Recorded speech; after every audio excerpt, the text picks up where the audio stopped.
इधर सनातन विरोधियों को निपटाया जा रहा है, उधर पीएम मोदी निकल गए नए प्रोजेक्ट्स को देखने के लिए, विकास का काम देखने के लिए। यानी सनातन का काम भी और साथ साथ विकास का काम भी। इसलिए आप 2 दिन में देखिए कि बाबा बागेश्वर के साथ पीएम मोदी दिखे तो एक ही दिन में मध्य प्रदेश, बिहार से लेकर असम तक back to back PM Modi के मेगा इवेंट हुए।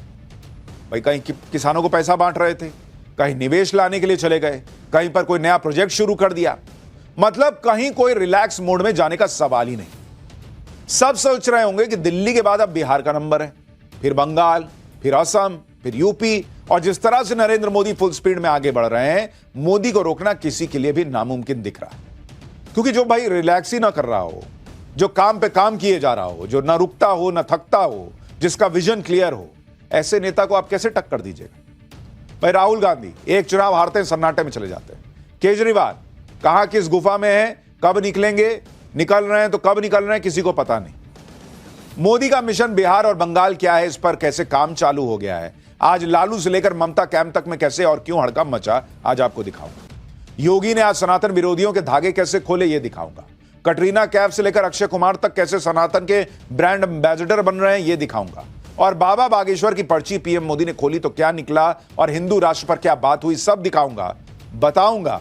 लेकिन पहले एक झलक देखिए।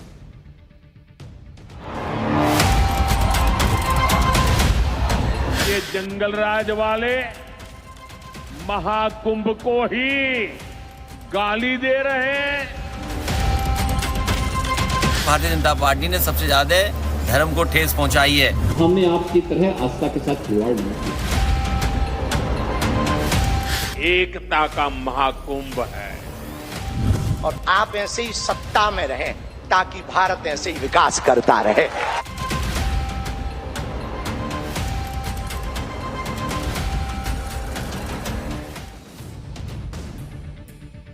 प्रधानमंत्री नरेंद्र मोदी, सीएम योगी और बाबा बागेश्वर की तिकड़ी ने सनातन विरोधियों में कैसे आग लगाई हुई है, इसका ट्रेलर आपने देखा। लेकिन पूरी पिक्चर अभी आपको आगे दिखाऊंगा। पहले यह देख लीजिए कि दिल्ली जीतने के बाद कैसे पीएम मोदी आज बिहार के मिशन पर निकल गए। अभी चुनाव में टाइम है, साल के अंत में पीएम अभी से लग गए काम में। पीएम के बिहार आते ही कैसे लालू प्रसाद यादव और उनकी पार्टी में खलबली मच गई, यह भी देखने लायक। आज प्रधानमंत्री मोदी बिहार के भागलपुर चले गए। उन्होंने किसान सम्मान निधि की 19वीं किश्त जारी कर दी। किसानों के खाते में डायरेक्ट पैसा ट्रांसफर हुआ। भागलपुर में पीएम मोदी के लिए इतनी भयंकर भीड़ आ गई, आप देखिए ना बॉस। ग्राउंड में पीएम मोदी की सभा थी, वो ग्राउंड छोटा पड़ गया, इतनी भीड़ आ गई नरेंद्र मोदी को सुनने और देखने। जहां तक नजर जा रही थी लोग ही लोग। भागलपुर में पीएम मोदी ने नीतीश कुमार के साथ रोड शो भी किया। इस दौरान लगातार मोदी मोदी के नारे लगे ही जा रहे थे।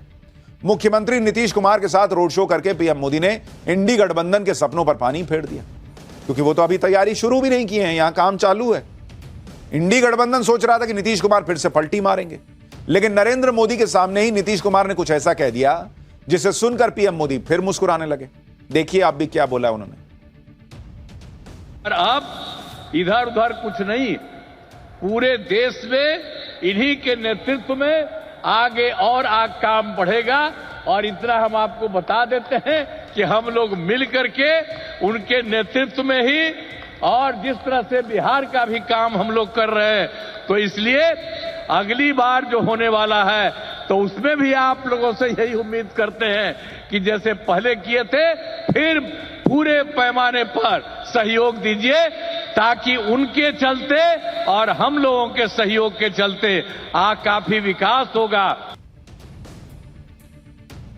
नीतीश कुमार की छवि ऐसी बन गई है कि उनको लगता है उन पे कोई ज्यादा विश्वास करता नहीं, इसलिए बेचारे बार बार बोलते हैं, याद दिलाते कि नहीं जाऊंगा मैं, इधर उधर नहीं जाऊंगा। पीएम भी हंस रहे हैं सुन के।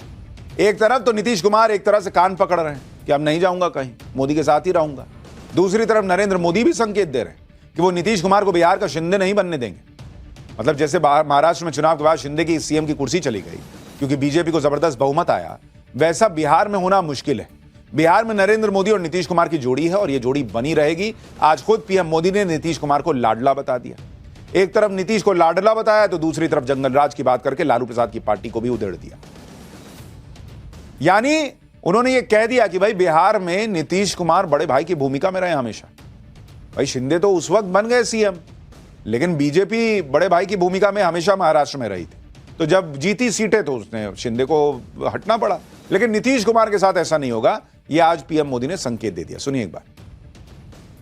बिहार के लोकप्रिय एवं बिहार के विकास के लिए समर्पित हमारे लाडले मुख्यमंत्री नीतीश कुमार जी, बिहार के लोकप्रिय एवं बिहार के विकास के लिए समर्पित हमारे लाडले मुख्यमंत्री नीतीश कुमार जी गांव-गांव से श्रद्धालु एकता के इस महाकुंभ होकर आ रहे हैं।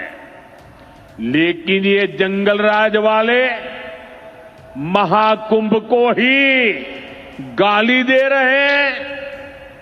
महाकुंभ को लेकर भद्दी भद्दी बातें कर रहे हैं। राम मंदिर से चिढ़ने वाले लोग महाकुंभ को भी कोसने का कोई मौका नहीं छोड़ रहे हैं। मैं जानता हूं महाकुंभ को गाली देने वाले ऐसे लोगों को बिहार कभी भी माफ नहीं करेगा। प्रधानमंत्री मोदी के बिहार दौरे से लालू यादव और कांग्रेस दोनों की नींद उड़ गई। महागठबंधन वालों को लग रहा है कि पीएम मोदी बिहार में उनका गेम बिगाड़ देंगे और इसलिए पीएम मोदी के दौरे पर हमले हो रहे हैं। लालू यादव और तेजस्वी यादव किस तरह से अग्रेसिव हो गए, किस तरह से बातें कर रहे हैं, क्या कह रहे हैं। भाई ट्वीट भी हो रहा है, बयान भी हो रहा है। प्रधानमंत्री आज बिहार में इसलिए हैं, बिहार में आज इसलिए बिहार में झूठ और जुमलों की बरसात होगी। ये लालू यादव के ट्विटर अकाउंट से ट्वीट हो रहा है, इस तरह की बातें की जा रही। तो ये अपने आप में आपको देखना चाहिए कि क्या अभी भाई आप तैयारी नहीं कर रहे हैं, दूसरा आदमी कर रहा है, तो उसको लेकर वहां पे अभी से जो है स्थिति गड़बड़ा गई है। तेजस्वी यादव पीएम मोदी पर अटैक कर रहे हैं कि चुनाव का टाइम आ गया है तो बिहार याद आ रहा है। लेकिन सच यह है कि चुनाव तो 8 महीने बाद होने हैं। अगर चुनाव के लिए करना ही होता ये सब तो उसी टाइम पर घोषणाएं होती, लेकिन घोषणा इस बजट में ही हो गई थी जब बिहार के लिए मखाना बोर्ड बनाने का ऐलान हुआ था।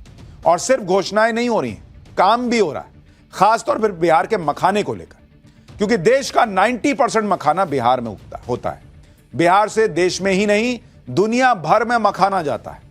अमेरिका, यूरोप, ऑस्ट्रेलिया, जापान, हर जगह बिहार का मखाना जाता है। बिहार में मिथिला के इलाके में खासतौर पर मखाना होता है। मधुबनी, सहरसा, सुपौल, दरभंगा जैसे जिलों में मखाने की खेती होती है। आज जब पीएम मोदी भागलपुर गए तो उनका स्वागत भी मखानों की माला से किया गया। पीएम मोदी ने बिहार के मखाने पर कहा कि साल में 300 दिन वो खुद मखाना खाते हैं और बिहार के मखाने को दुनिया भर में पहुंचाना है। एक बार सुनिए पीएम मोदी। मखाना आज देश के शहरों में सुबह के नाश्ते का प्रमुख अंग हो चुका है। मैं भी 365 दिन में से 300 दिन तो ऐसे होंगे कि मैं मखाना जरूर खाता हूं। ये एक सुपर फूड है जिसे अब दुनिया के बाजारों तक पहुंचाना है। इसलिए इस वर्ष के बजट में मखाना किसानों के लिए मखाना बोर्ड बनाने का ऐलान किया गया है। सिर्फ बिहार के मखाने की बात नहीं है। एक ही दिन में पीएम मोदी ने बिहार के विकास के लिए क्या क्या किया और कौन कौन से प्रोजेक्ट शुरू किए वो भी देखिए। 9 करोड़ से ज्यादा किसानों को 22,000 करोड़ रुपए की राशि दी गई। राष्ट्रीय गोकुल मिशन के तहत उत्कृष्टता केंद्र का उद्घाटन हुआ। बरौनी में दुग्ध उत्पादन संयंत्र का उद्घाटन किया गया। 526 करोड़ की कई रेल परियोजनाओं का उद्घाटन हुआ। पीएम मोदी जब विकास की बात करते हैं तो उसमें चुनावी फायदा नहीं देखते। बिहार में किसान सम्मान निधि और दूसरी परियोजनाओं की शुरुआत पीएम मोदी ने की, जबकि उससे पहले आज ही भोपाल में ग्लोबल इन्वेस्टर समिट का भी उद्घाटन किया। मध्य प्रदेश में यह इन्वेस्टर समिट लार्ज स्केल पर आयोजित हो रहा है। भोपाल के इस इवेंट में एक और गजब की बात हुई। दरअसल पीएम मोदी इस इवेंट में देरी से पहुंचे और इसके लिए प्रधानमंत्री मोदी ने लोगों से माफी भी मांगी। उसके बाद पीएम मोदी ने बताया कि वो जानबूझकर देर से आए। सब हैरान रह गए कि पीएम जानबूझकर देर से आए। एक होता है कि भाई देरी हो गई, वो कह रहे मैं जानबूझ के देर से आया। लेकिन जानबूझ के क्यों देर से आए, जब पीएम ने इसकी वजह बताई तो लोग सुन के दंग रह गए। आप भी सुनिए। मुझे यहां आने में विलंब हुआ, इसके लिए आप सबकी क्षमा चाहता हूं। विलंब इसलिए हुआ क्योंकि कल जब मैं यहां पहुंचा तो एक बात ध्यान में आई कि आज 10वीं और 12वीं के छात्रों की एग्जाम है और उसका समय और मेरा राजभवन से निकलने का समय क्लैश हो रहा था और उसके कारण संभावना थी कि सिक्योरिटी के कारण अगर रास्ते बंद हो जाए तो बच्चों को एग्जाम देने के लिए जाने में कठिनाई हो जाए